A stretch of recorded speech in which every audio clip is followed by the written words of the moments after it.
Greetings and salutations, everyone. This is Jason Bitbender Brink, and I am here with some of the Last Expedition team. We are here to talk about Last Expedition, the development, the growth, how everything has grown and changed over the last 6 months, and what's coming for the future. So here we've got Phil Wattenbarger, hello, everyone, Mike Popper, and the wonderful Chris Shooter, retired astronaut. And we're going to talk a little bit about nodes too. So that's why Chris is here with my the screenshot I took from our last playtest in the background there. So anyway, how you guys doing today?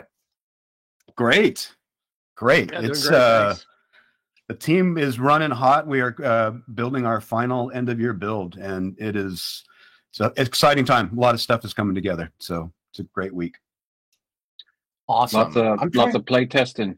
Lots of video game play testing. Seriously, lots of play testing. This is the one time where it's like, yes, our jobs is to play games a lot of the day. Yep. Paul, can you send me the Restream link for the chat? I'm trying to pull that up, and it's just I'm not finding it. So DM me that, please, if you get a chance. Perfect. Okay, guys, and for those of you who are just joining us, we're going to be taking questions from the Last Expedition discussion channel in our Discord at galagames.chat. We're also going to be taking questions, some that were previously dropped by the community. Thank you for sending me that, Dave. And I'm also going to, for the first time since we've started the Restream thing, going to be, or not since the first, since... Wow, words. I'm going to be taking questions from Restream, which will be pulling questions from the entire,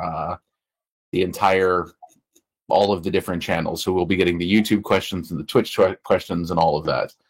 Hold on, I'm in Restream. I'm not seeing the chat. Is there a direct link?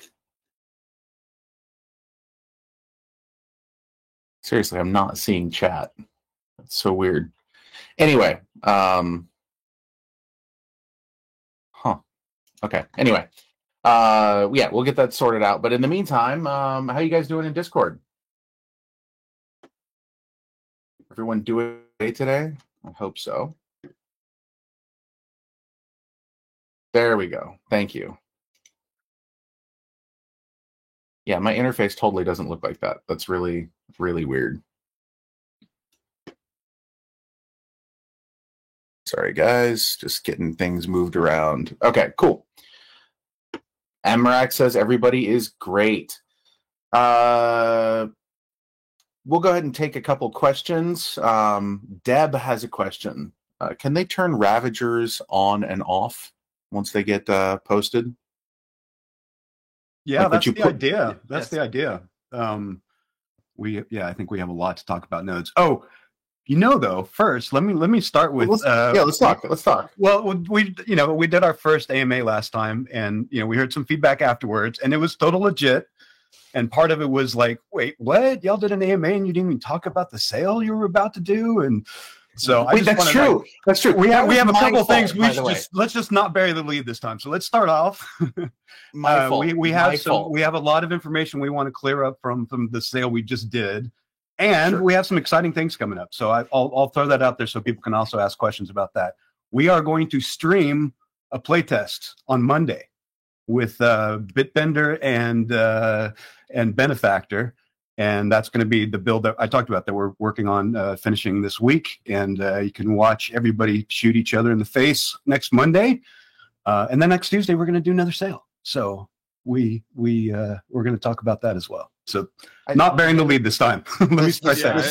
The sale is cool and all of that, but mostly the fact that Benefactor is going down. I think that is the thing that we all need to remember here.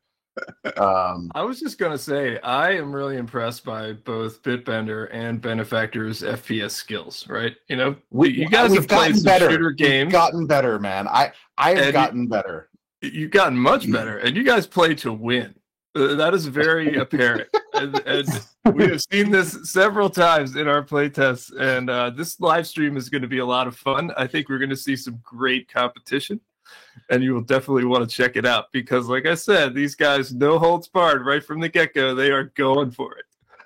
Now I got in trouble in the last playtest because I didn't actually know what thirsting was. That wasn't the thing that I had been aware of. So people were like, no thirsting, no thirsting. And then, there's a guy down right at the very beginning of the game. And I just walked up with my gigantic ass revolver and just went blam right in the back of his head. It was good times. Yeah, that's what we call a gentleman's agreement. Sometimes that we will do in a play test when we have some new folks. Maybe they haven't played yet. They're a little bit new to the controls and kind of getting used to things, right? And we're not like right from the get-go looking to take people out. And so, yeah, we have to be. It's good times, though. It's good times. Oh, yeah, it's good times. But like I said, no holds barred next Monday, though. Jason plays to win. So, I think the thing that people are going to be most excited about is the fact that there are people who bought the node along with the NFT subscription last time. And all of those purchases for the NFT subscriptions will also be getting the NFT drop that comes with this node. What will that be? Go ahead, Mike. Say, or is it a mystery? Go ahead, Mike. Well, I don't think it should be a mystery. Yeah. But well, this is one of my personal favorites. This is going to be an ancient primal bone snapper. Now, our bone snapper is, I guess the equivalent here on Earth would be rhinoceros. Okay, this is like a hulked out rhino alien that just charges you. It has a devastating charge attack. It smashes you, and then it's like a boop, and it'll knock you flying. Also does damage when it does that, and that's got a pretty devastating up close attack as well. And you got to be really careful with these guys because if you're on a cliff or you're near the edge of the map, these guys can knock you right off and into oblivion. So you just want to be really aware of that. Just gonna say that's exactly what happened to me last time I tried soloing, and I almost streamed it. But I thought I'm not gonna get in so much trouble if I do. But yeah, I got yeeted right off the edge of the map by one of the bone stampers. It was epic and also terrible. That's what they do.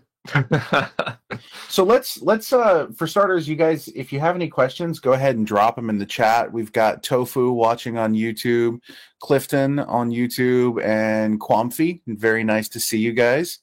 Is somebody who's watching on Twitch, if you could go ahead and type something so I can make sure that chat is coming through, or in fact, just say hi in the stream if you can, wherever it is that you're seeing this. That would be fantastic. Also, yes, lots of tech questions for Chris Shooter. We got a lot as we went to the sale last time. We had a lot of technical questions about nodes, so we thought he could help us answer those. And just to answer your question, Repke, we're talking about the NFT that comes in the next node sale, which I think kicks off on Tuesday. You were saying, Phil? Yeah, that's right. Okay, cool. So yeah, not the Ravager. The Ravager is the one that eats you whole and runs away with you. They're terrible as well. And holy sweet mother of God, they're scary in this version of the game. Like they're scary in the UE4 version, but they have that yeah, there's something, there's a certain something that they definitely have that is scary. Like there's that booming I'm trying to think of another game that had this feeling in it. But it's kind of like in the first Jurassic Park being stalked by raptors sort of feeling, that sort of feeling to it. I think the thing that I think a lot of people don't realize yet because they haven't played it is the sounds, and the sounds of the Ravager, and there's the sounds of the porcupine. It's like a dog bark or yip, and it's already haunting me. I don't know who came up with that, Klopper, but oh my God, vile. The sounds that these monsters make, guys, it's gonna haunt you, and I'm really looking forward to more of those too. Yeah, the ancient porcupine is going to be awesome. Yeah, we've been, a sound, of course, is one of the most important things, right? It's from a polish standpoint, and it really adds to the gameplay because, a lot of our monsters, we want you to hear them before you actually see them, right? So it's like you hear the sound, the distinctive sound of a Ravager spawning, for instance. He's got this massive roar, and he's on the playing field, and he's coming for you. And we have a really talented AI programmer. We actually have two of those. And they have introduced some really interesting behaviors to the Ravager now. It stalks you. If you see it from too far away, it'll hide. And you know what I mean? Just like that. And where'd it go? I don't know. And then you hear it coming, and then you'll hear its footsteps. And we just got those sounds in, and it is terrifying when it shows up. And especially when you were playing solo, or maybe with just two of you, just knowing it's out there, hearing those sounds, and then suddenly the lunge and bite is just intense. Oh, terrible. Are we ever going to see inside the stomach, Copper? Are we going to be able to?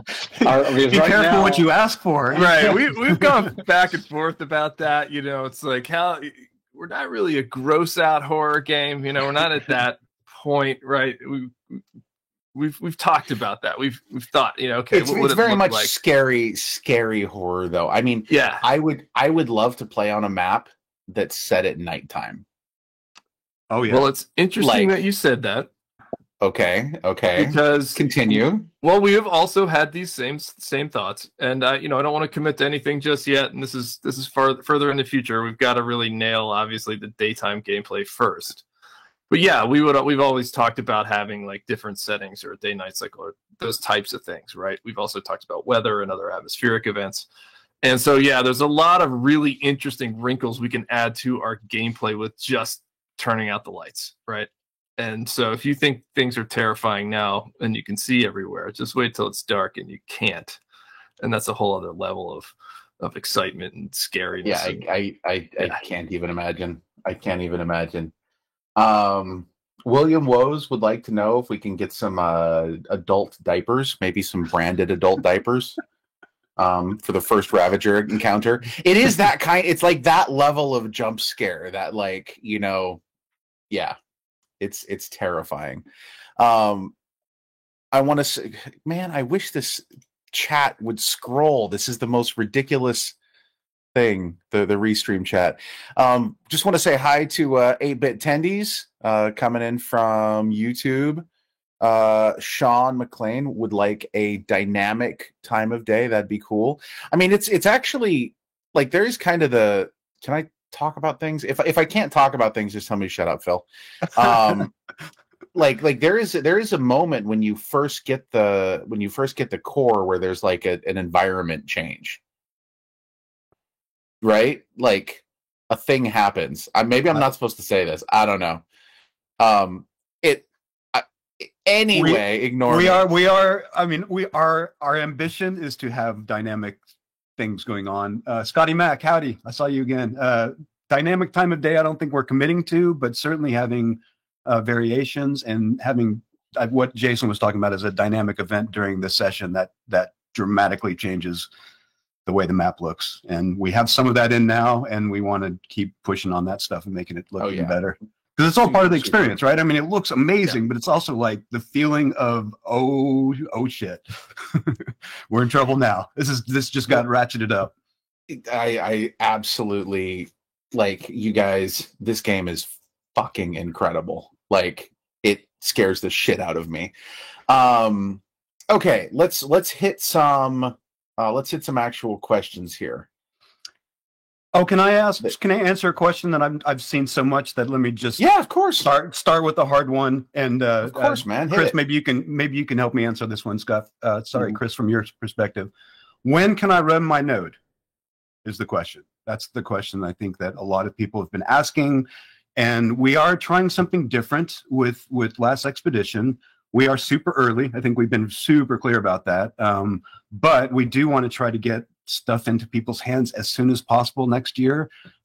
We can come back and talk a little bit more about that later, but we're not running them now because the load for our node is a lot bigger than some of the other nodes that have done some like film nodes and whatnot.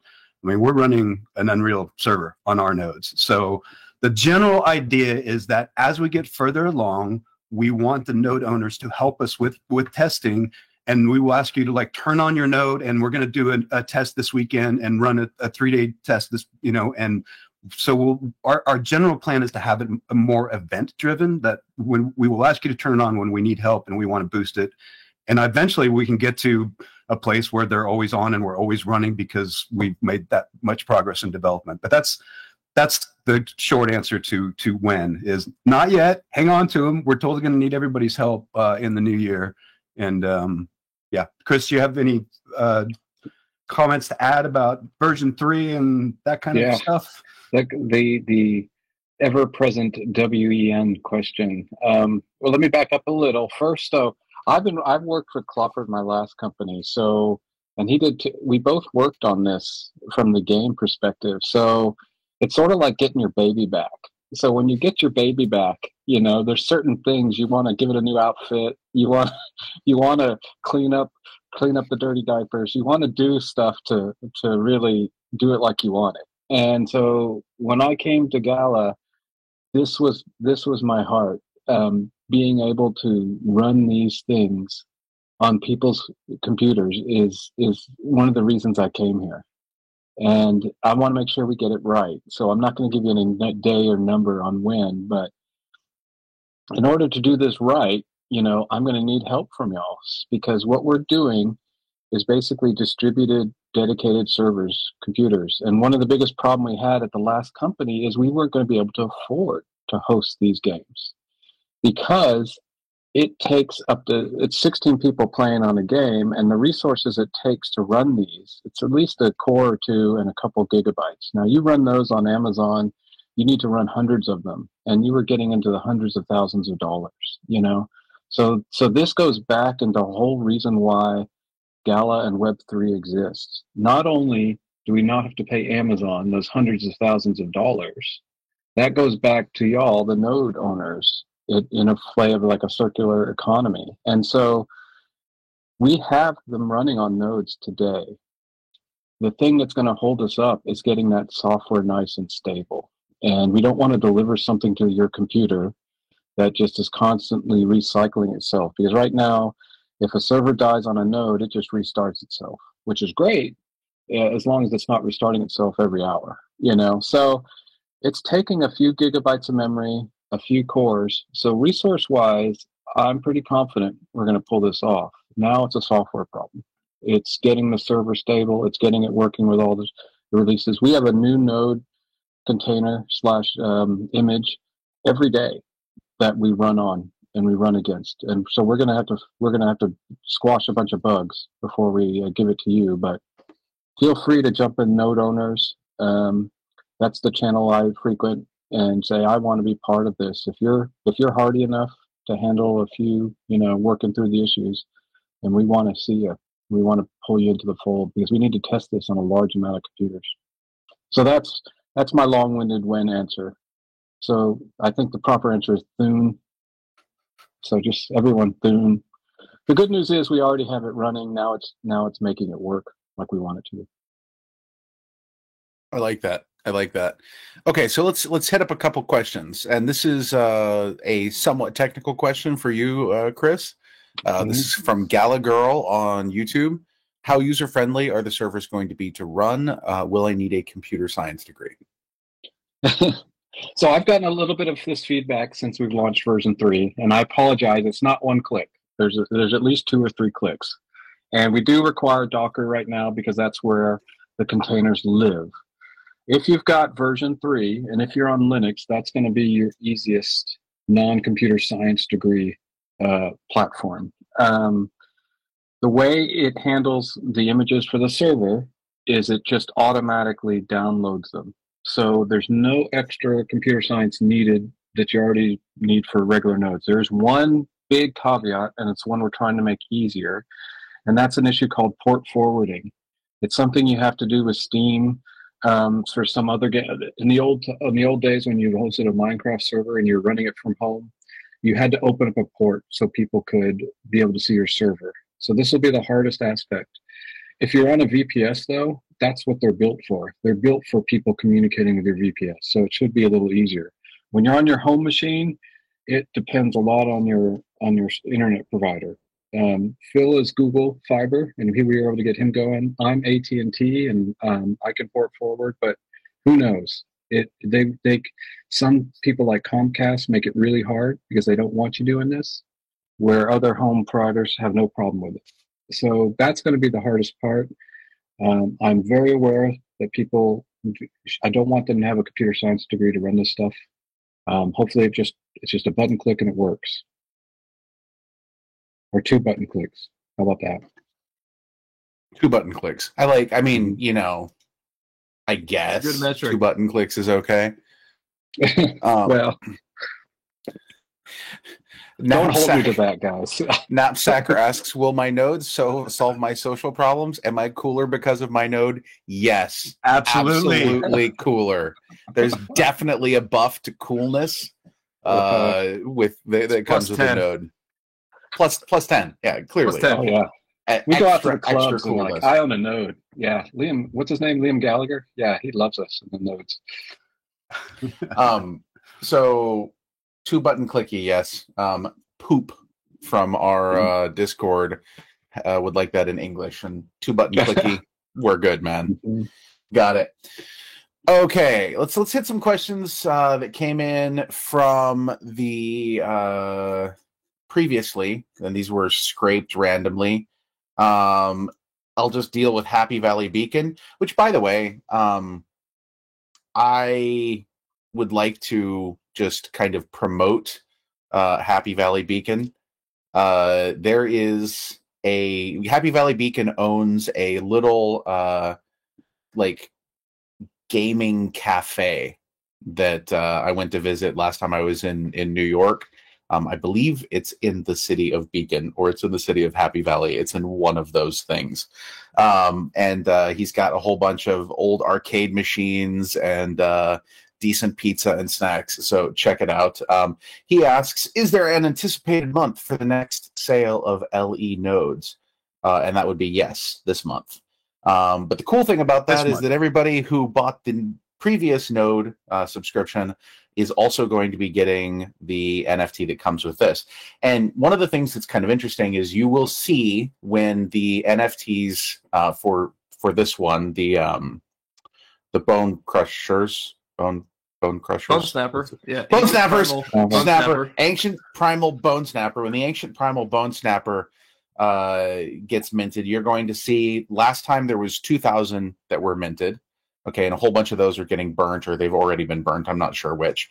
And now there's going to be about 2,500 because there were about 500 nodes that were sold in the last one as part, and the subscription that came with that, those are going to have to be minted as well. So basically, the people last time that got in, awesome, good job. And then the ones that get in on this one are, also awesome because there's also going to be some future stuff that gets released as well.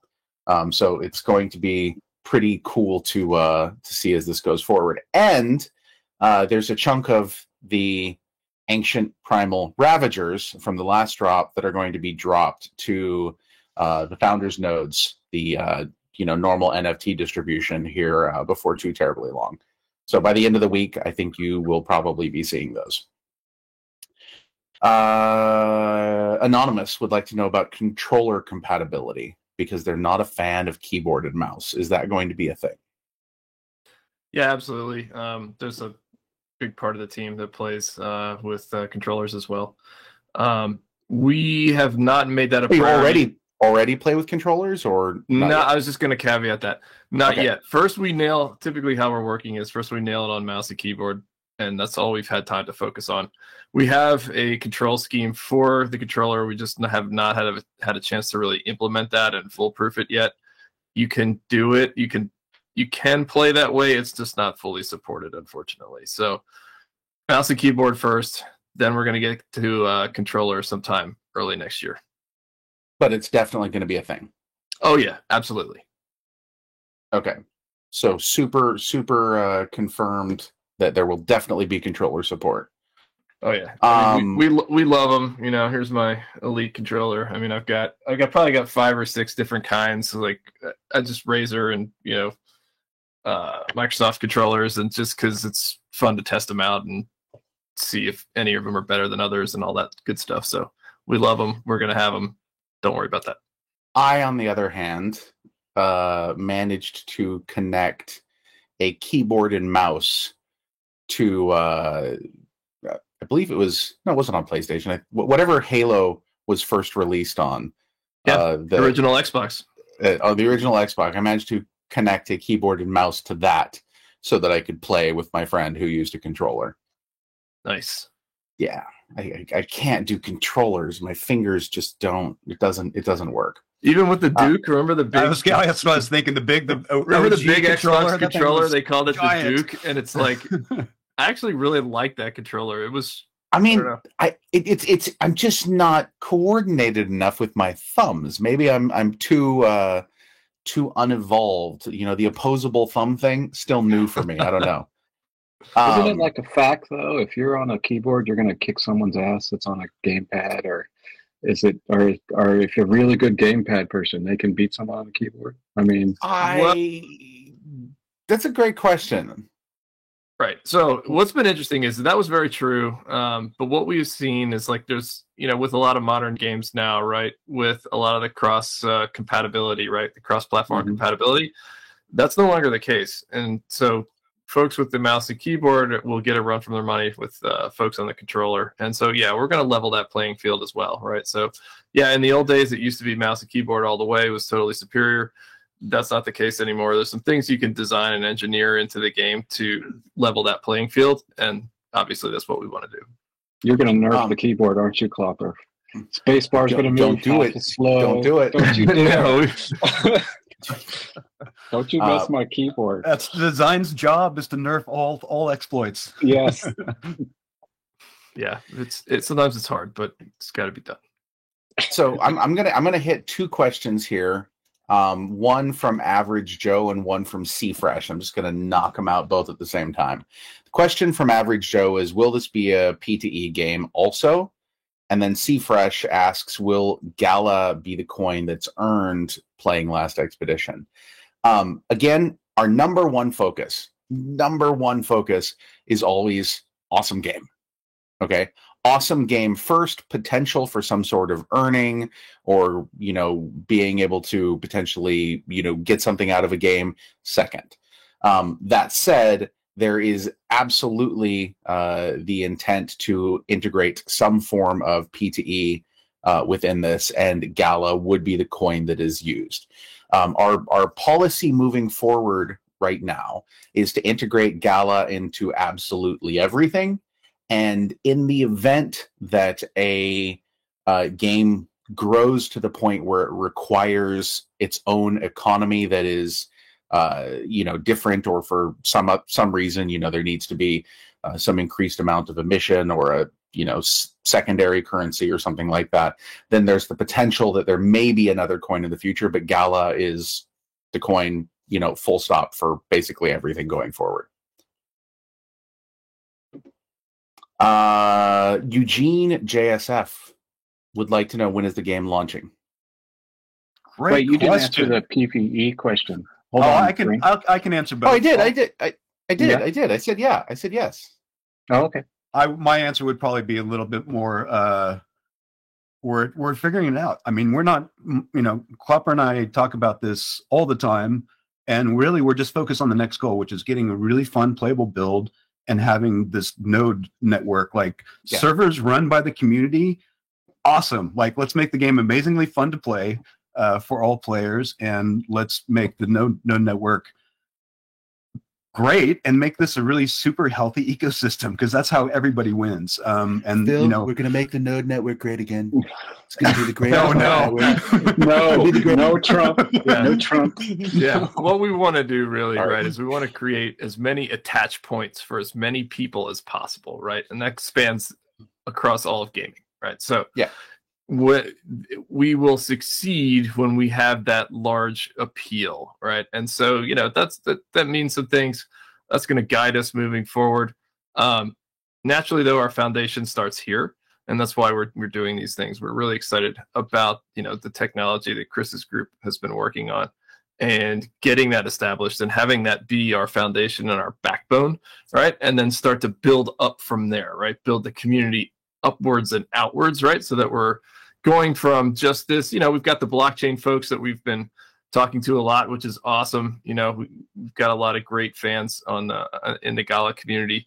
And then what we want to do is we want to bring everybody else that's out there on board, right? And like, hey, come play this awesome game. It's a lot of fun. We've got this really awesome framework and backbone that we have established, and that's the real appeal, right? It's like, we've got this great game to play that's going to speak to people out there, gamers, whether they're, on board with blockchain or not. We want people to see this game and just want to play it. The reason I made us back up on this question is because I have a node, and what if I want to set up my node to be PvE or just PvP or PvPE? I mean, how many options do you anticipate, guys? Lots of options. Lots of options. Yeah. I mean, that's ultimately every mode could be an NFT. Like, you could decide that you're going to run all the modes because you just want to have, or you could decide I want to focus on being the best node, or best server at one thing.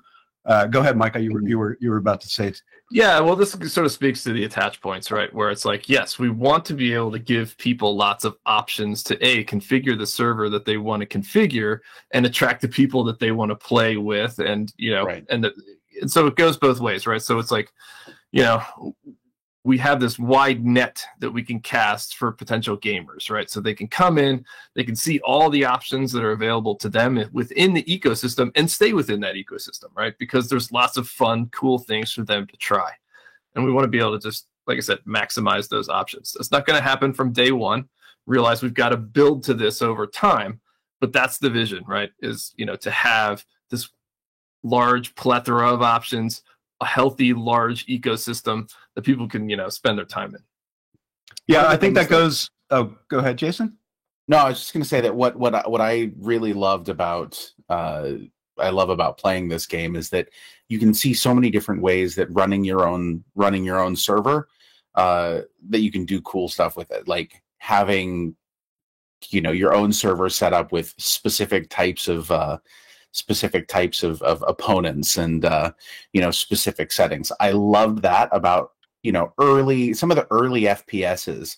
You'd have the ability to have different settings, like different gravity settings and shit like that. Like, I would love that sort of granular control over things, because I think it would make it very, very, very easy to attract certain types of users. Yeah, absolutely. Competitively. And Jason, that was sort of the inspiration for what we're doing here with the nodes, right? Was we all have really fond memories of just, finding that server where you really resonated with the people on it. You liked the game modes that they were playing, and you just had a great time. And you always knew that. Knives only. Let's go. Yeah, right. Everybody kind of remembers that favorite Counter-Strike server that they went to, or whatnot, or Quake server, or some of these really old school games. And there was something there, that sense of community, that was really something that we want to capture, with our nodes. Yeah. I was just going to point out on the opposite side of the spectrum, like, this is even more attach points, but there's also, we see also the ability in the future, not yet. Once we're live and everything's working, people can buy a node and run a vanilla node. And what does a vanilla node look like? It's still going to have creatures. They're just going to all be common. And, it's not, so that's could be great for low elo players, or for beginning players, or for you and your family. But, if you're going to try to attract the high elo, the high skilled streamers, you're going to want to jack up your server with a lot of goods. So, now Eugene also said, will this be able to run on a mobile phone? And I think that's probably a no. Yeah. No, but I did see a question earlier about our other platforms. Let me just remind everybody, we are on Unreal 5, and all things are possible, except for Farley Phone. But with time, with time, anything's possible. There is a line that has to be drawn somewhere there. Gingerbread Man would like to know, is the plan for this to be free to play?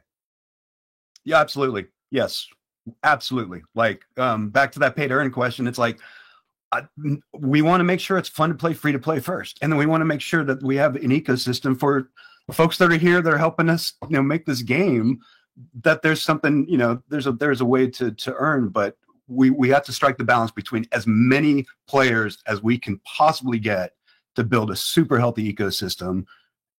It's all part of the equation. Yeah. Oh, hey, we have a video to show everybody. Oh, whoever stuck around for half an hour. This is kind of a love letter to the team. One of our directors put it together 10 minutes before we came here, and it's like, let's show it. Yeet it.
I was even able to take a bite of lunch. I did. Man, I'm starving. I've been going like crazy today. I haven't had time to eat anything. So yeah, that video, I just, thanks to the team, we've come a really long way in 6 months. We're super excited to share. We'll see more of that when we stream the build next Monday, and then we hopefully get it in everybody's hands as soon as we can next year. Yeah, that's what game dev looks like, isn't some of those very first playtests that we have with all the case textures and the kind of the gaudy rockets shooting out from your feet, your point of origin. It was pretty ridiculous, but that's where you start. You said case textures, and sausage has casing, and that was how the sausage was made. We're not allowed to have an AMA that discusses game development without a sausage being made comment. That's right. I'll give you a funny story on case textures. So what an old trick in the game industry, what they'll do is the programmers will put the artist's face in the textures. And so all those early levels will have all the artist's faces. And that means they'll work even faster to make sure their faces are removed from the game. Nice. So anyway, a little aside on how we do case textures. I don't know. I mean, I think that you should be a character in one of these games, Chris. I think that if you look at some of these old pack files of all these old games, you will find the developers' faces deep inside those games. I love it. They didn't get the texture in fast enough. This next playtest that's coming up. Monday? Monday. Yes. Monday. Yeah. So that playtest on Monday, that's going to be a closed team only playtest, right? But we will be streaming it. That's right. When do you anticipate having a community playtest available? Yeah, it's a good question, and that's the other. I don't think we finished answering somebody asking the when do we go live? There's always when. Let me start with when are we live? It's I mean, who can tell me when Fortnite actually went live? I think I just relearned this recently. The answer is something like around 2020. So you think of that game and you're like, live? You could play that in 2017, 2018, like that. What? It's like, I don't know. We might be in beta for a really long time, but if people are having fun, that's live. So our goal is to have people playing this game as soon as possible, and it's going to be early, and you're going to see some of the what we were just showing, and hopefully not case textures, but you'll see things in Blockout. You'll see that in the gameplay. So really, my answer is it's a process. The next step is we are about to finish this demo where we were trying to recreate the UE4 build in UE5. 6 months. That was our 6-month goal, and it was like there's no way we can pull it off, and we're about to pull it off. There's a lot to do, but we're pretty impressive. We're pretty impressed. We hope y'all will be as well. Then the next step is like, okay, so now how do we? Chris Shooter was talking about some of the challenges on the network side. We have a lot of the same on the client side. Is now we need to make it before we can get it in people's hands. It needs to be a little bit more robust. But Q1, our goal is to get a playable build in node owners' hands and to start figuring out how to make this work. And I'll warn you now, I've already talked about it being kind of event-based, like, okay, we'll do like a playtest weekend or something like that. We're probably also going to have to do it on a small scale. We'll just, figure out how to, like, who's the first dozen node testers that are going to help us? Okay, that worked. Let's go up to 24. Let's go up to, we'll have to figure out how to do that, because it's just part of the process. So once that's going well, live, I see a future event where, imagine a tournament, that we're playing, where we bring free-to-play players are playing, they're streaming this tournament, and we have low elo servers for early in the tournament, and then as people progress, they get to the super high elo NFT jacked servers, and I think that will be our longer goal that we'll go forward later in next year. And depending on how it goes, we might stay with that. Okay, that worked for a great weekend tournament.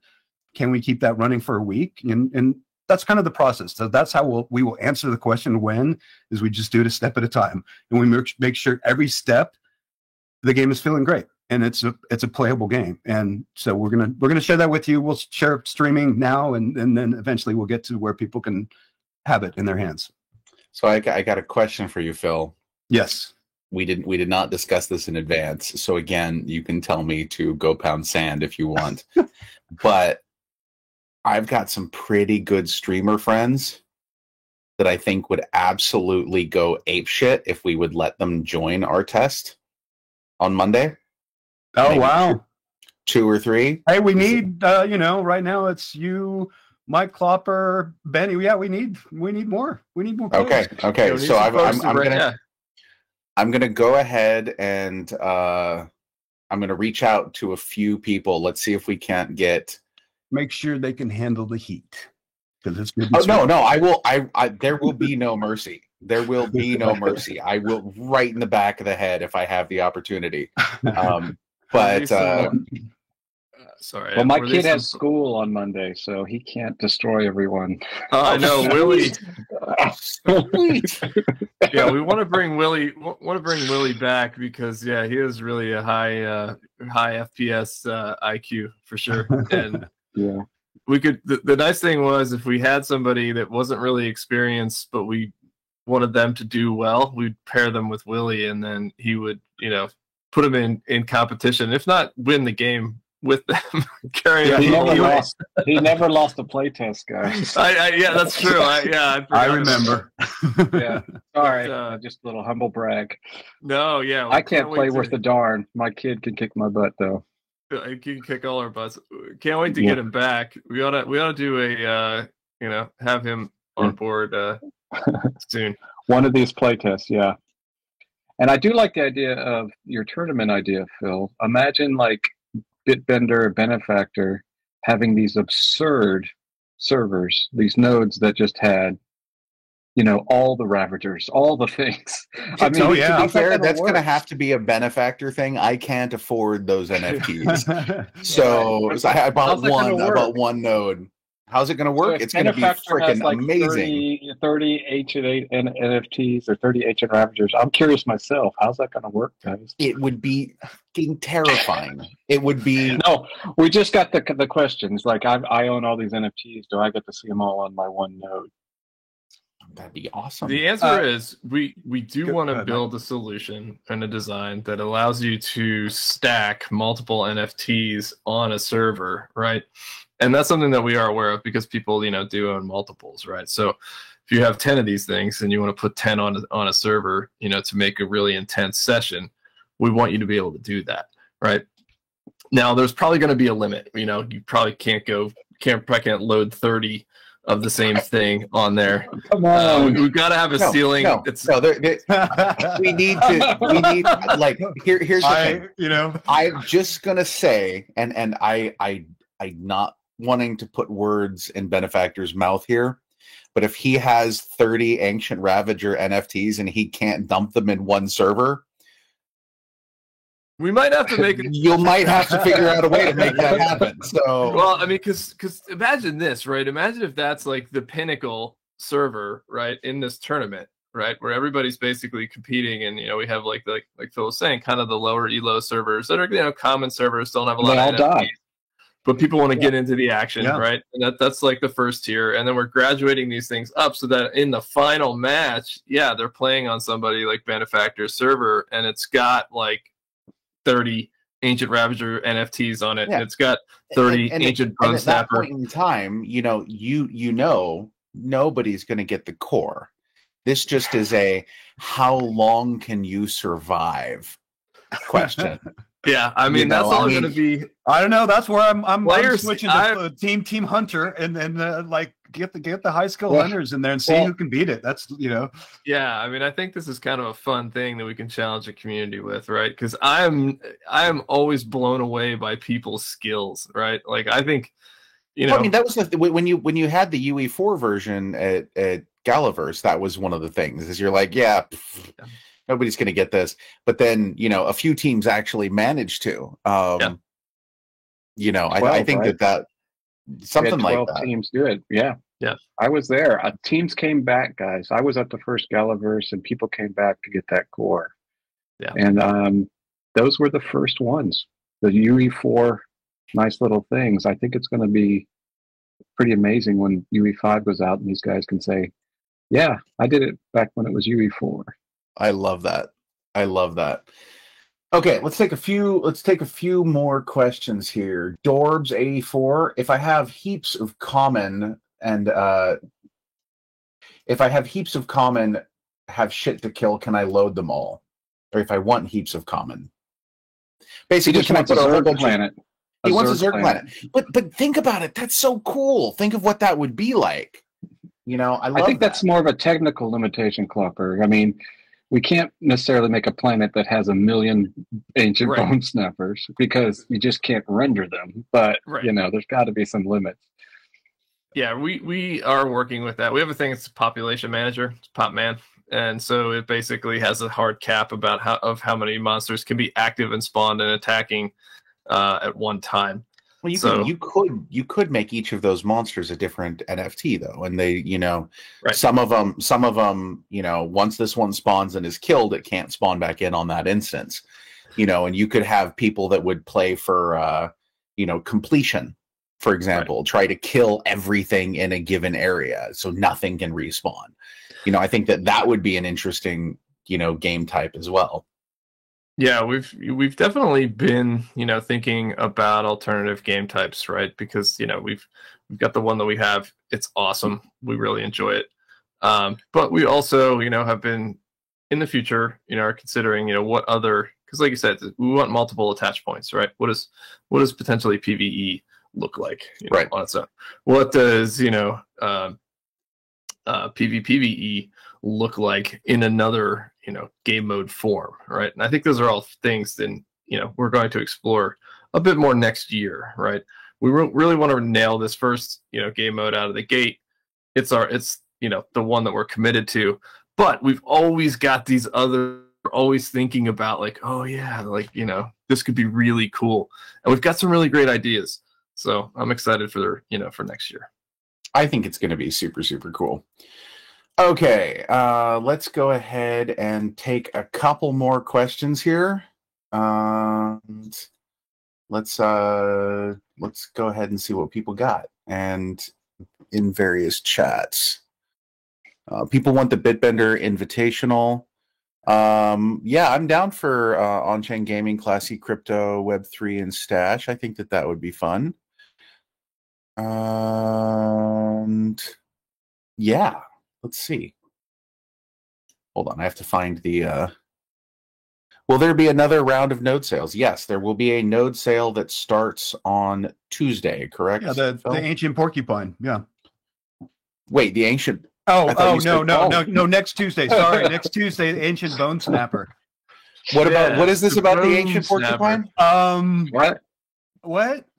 Did I say something? I thought I said ancient bone snapper. You said. Okay, guys. So the porcupine is the thing that shoots the explosive darts. And now when you get hit by one of these explosive darts, like before, it was just like you know, shit explodes and that sucks. But now, like, they actually like plunge into your chest, and then the camera zooms out and you're there like flailing until the thing explodes. It's brutal and violent. Is there a plan for an ancient porcupine? And like, because you fucked up and mentioned it, so not next week. Next week is the incredible ancient bone snapper. But there may be a third sale already in the works for early next year, or not early next year, but sometime in Q1. Then the next question: does this node sale also come with the NFT subscription? Thank you, because we kind of buried the lead. I tried not to, but it's almost the exact kind of package that we were selling last time, with the exception it's going to be Ancient Bone Snapper this time. But it comes with Ancient Bone Snapper, it comes with the 25 playtest tokens, and it comes with the NFT subscription, so that the drops we do with future node sales, you will also. If you get in on this node, you will then also get the Ancient Porcupine that comes in the third sale. If that's eventually what we sell the next third time, yes. Okay. Well, no, but if you sell it, you'll... yes, that is it. Okay. That was Does it stack, Frank? Like, what if I buy 10 nodes? Do I get 10 bones? It's one-to-one drop. It's one-to-one drop. So yeah. So it stacks, guys. So and I'll tell you what, like the Ravagers and the Bone Snappers are a pain in the ass. But if I was in a server full of porcupines, like everybody's like, oh, there's a Ravager, kill the Ravager, it's scary. There's Bone Snapper, and then everyone just shoots at it and it dies. But the porcupines, you'll just be like hanging out, and then all of a sudden you end up with a gigantic spear sticking out of your chest that explodes, and you can't find the damn thing. And God help you if there's two of them. The sound, the sound is so weird. They bark like hurt dogs. It's the craziest thing. I love it. Then L asked, did the last NFT sale Ravager come with nodes? It was actually the other way around. It was a node sale that came with a subscription that has the Ravager, and the people who got the Ravager will also get the Ancient Bone Snapper, and then they will also get whatever comes in the third sale, which may or may not be an Ancient Primal. It's also Primal. I don't know what the Primal distinction means, but an Ancient Primal Porcupine thing. These things are vile. Okay. Let me pull the AMA questions up. What else did we have? Will we be able to, and this is from Matt Tactics, will we be able to own our weapons or gear? Because the way the game works right now, you craft a weapon, right? Oh, right. Yeah, that is correct. So, will there be like blueprints that you can have that are unique to you, or Yeah, we will have a version of the game where you will be able to own those things, right? So we have blueprints that are, you craft all of your gear and all of your weapons and all the things that you're going to need on the surface. But that's kind of the differentiator that we have, right? Is in our fiction, what's kind of interesting is, where all of our fictional characters reside. It's a weapons-free zone. You can't have weapons there. If you have weapons, they banish you, right? And so so that's why, when we land on the surface of the planet, we've got to craft our stuff, right? So all of those blueprints are the things that you're going to be collecting, that are going to be, you're going to have in your inventory. You're going to be able to assign them to your backpack, and then you'll be able to, when you land on the surface, craft them.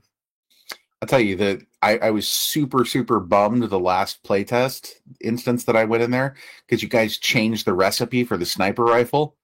So I had to go like find a bunch of extra crap before I could build the sniper rifle. It's very. Oh, you're going to want to build that early on Monday, by the way. That is. Oh, don't worry, I will. That's become one of the favorites on the team. It's pretty. Don't say it's OP with the designer in the room, but it's a little OP. I also really liked the giant revolver. I liked that a lot. I liked it more than the sort of the first like submachine gun sort of automatic weapon. Okay, guys. Well, let's anything else that you'd like to say? Any other videos that need to run? Anything? Because request for the video again from somebody. So let's go ahead and run the video again, and then we'll close out.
Awesome, guys.